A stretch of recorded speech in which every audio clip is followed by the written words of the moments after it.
امیر المومنین حضرت فاروق اعظم دریا کے نام خط لکھتے ہیں۔ روایت ہے کہ امیر المومنین حضرت عمر فاروق کے دور خلافت میں ایک مرتبہ مصر کا دریا نیل سوکھ گیا۔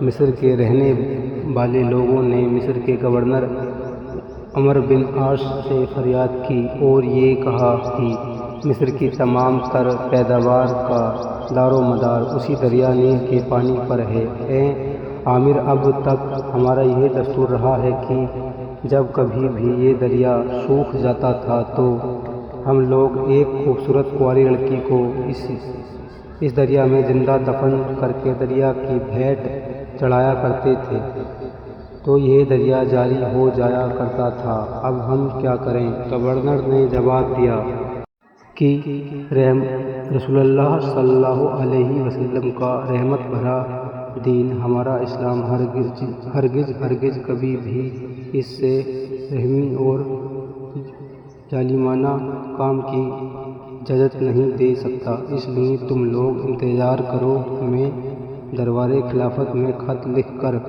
پہنچتا ہوں، وہاں سے جو حکم ملے گا ہم اس پر عمل کریں گے۔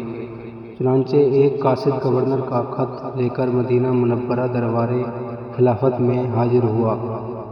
امیر المومنین نے گورنر کا خط پڑھ کر دریائے نیل کے نام ایک خط تحریر فرمایا، جس کا مضمون یہ تھا کہ اے دریائے نیل، اگر تو خود بخود جاری ہوا کرتا تھا تو ہم کو تیری کوئی ضرورت نہیں ہے، اور اگر تو اللہ تعالیٰ کے حکم سے جاری ہوتا تھا تو پھر اللہ تعالیٰ کے حکم سے جاری ہو جا۔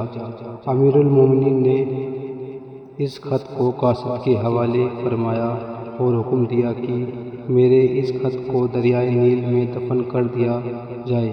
چنانچہ آپ کے فرمان کے مطابق گورنر مصر نے اس خط کو دریائے نیل کے سوکھے بالو ریت میں دفن کر دیا۔ خدا کی شان کی ایسے ہی امیر المومنین کا خط دریا میں دفن کیا گیا، فوراً ہی دریا جاری ہو گیا اور اس کے بعد پھر کبھی نہیں سوکھا، آج تک جاری ہے۔